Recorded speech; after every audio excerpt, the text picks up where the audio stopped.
Hai, saya Rana Dwi Asyari, petugas ukur dari Kantor Wilayah Badan Pertanahan Nasional Provinsi Sulawesi Barat.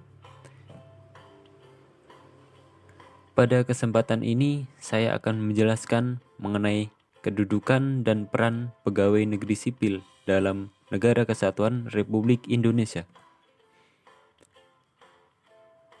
Kedudukan dan peran PNS dalam NKRI dibagi menjadi 3. Yang pertama ada manajemen ASN, kedua ada pelayanan publik, yang ketiga ada Wall of Government atau WOG. Bagaimana sih kedudukan, peran, hak, dan kewajiban serta kode etik ASN? Nah, kita akan bahas satu persatu. Yang pertama ada kedudukan dan peran ASN. ASN sendiri dibagi menjadi 2, yaitu ada pegawai negeri sipil atau PNS, yang kedua ada pegawai pemerintah dengan perjanjian kerja atau PPPK. Kedudukan ASN sendiri merupakan sebagai unsur aparatur negara yang menjalankan kebijakan yang ditetapkan oleh pimpinan instansi pemerintah, serta harus bebas dari pengaruh dan intervensi semua golongan dan partai politik. Apa sih peran ASN itu? ASN sebagai perencana, pelaksana, dan pengawas penyelenggaraan tugas umum pemerintahan dan pembangunan nasional melalui pelaksanaan kebijakan dan pelayanan publik yang profesional, bebas dari intervensi politik, serta bersih dari praktik korupsi, kolusi, dan nepotisme. Yang berikutnya ada hak dan kewajiban ASN.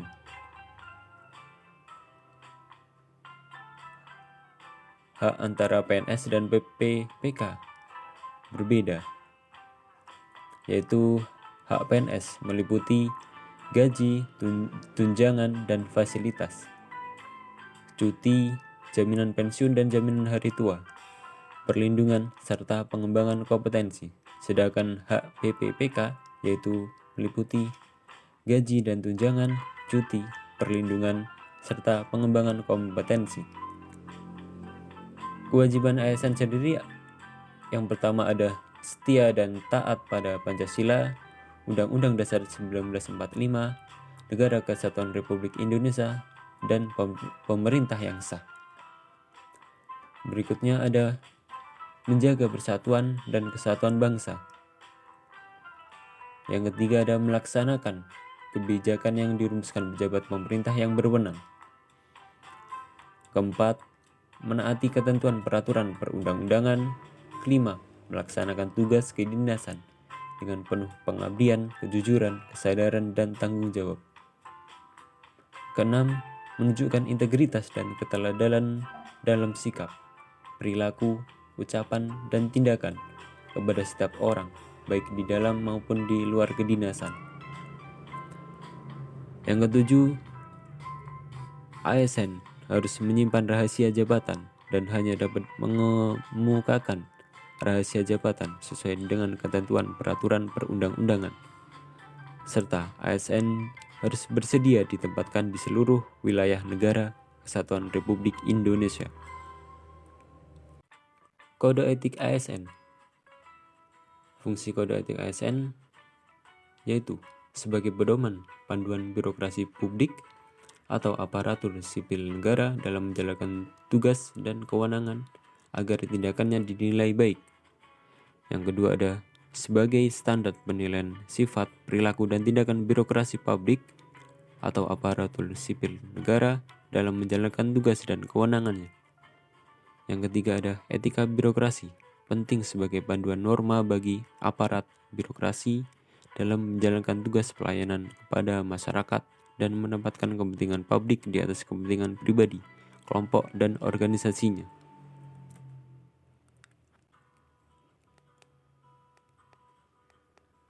Nah, kita akan bahas mengenai konsep sistem merit dalam pengelolaan ASN.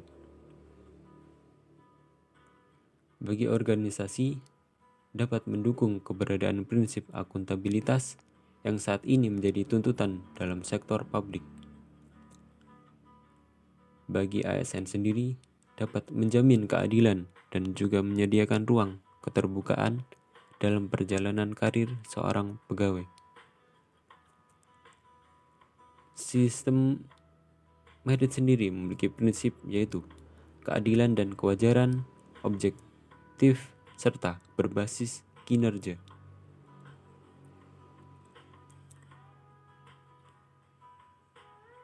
Berikutnya ada mekanisme pengelolaan ASN, meliputi manajemen PNS, manajemen PPPK, pengelolaan JPT, organisasi, dan sistem informasi.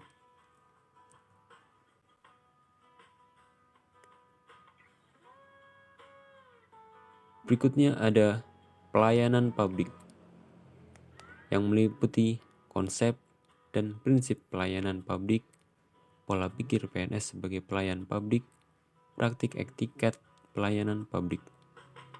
Yang berikutnya ada konsep dan prinsip pelayanan publik. Yang pertama ada konsep pelayanan publik.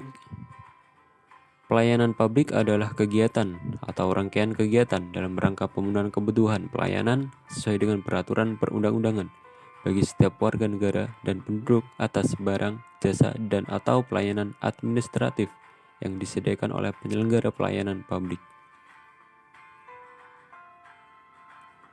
Hakikat pelayanan publik. Pelayanan publik pada hakikatnya merupakan pemberian pelayanan prima kepada masyarakat yang merupakan kewajiban aparatur negara sebagai abdi masyarakat. Yang berikutnya ada prinsip pelayanan publik, meliputi kesederhanaan, kejelasan, kepastian waktu, akurasi, keamanan, tanggung jawab, kelengkapan sarana dan prasarana, kemudahan akses, kedisiplinan, kesopanan, keramahan, serta kenyamanan.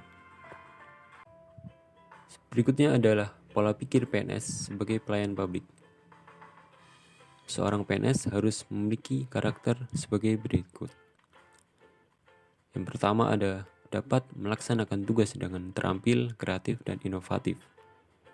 Berikutnya ada mempunyai komitmen yang kuat terhadap tugas dan program. Komitmen terhadap pelayanan publik, bekerja berdasarkan sifat dan etika profesional, memiliki daya tangkap dan akuntabilitas, memiliki derajat otonomi yang penuh, rasa tanggung jawab dalam membuat keputusan, serta memaksimalkan efisiensi dan kreativitas. Praktik etiket pelayanan publik,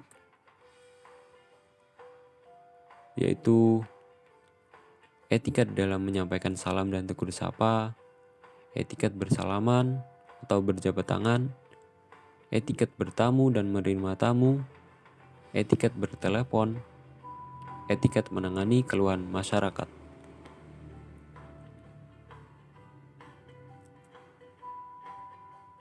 Yang berikutnya ada Wall of Government atau disingkat dengan WOG.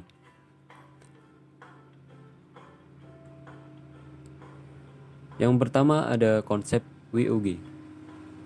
Menurut United States Institute of Peace atau USAP, WOG adalah sebuah pendekatan yang mengintegrasikan upaya kolaboratif dari instansi pemerintah untuk menjadi kesatuan menuju tujuan bersama. Juga dikenal sebagai kolaborasi kerjasama antar instansi, aktor pelayanan dalam menyelesaikan suatu masalah pelayanan.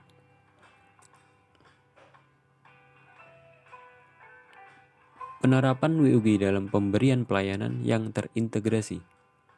Yang pertama ada penguatan koordinasi antar lembaga. Kedua ada membentuk lembaga koordinasi khusus. Ketiga ada membentuk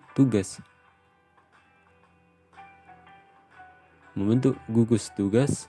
Yang keempat ada koalisi sosial.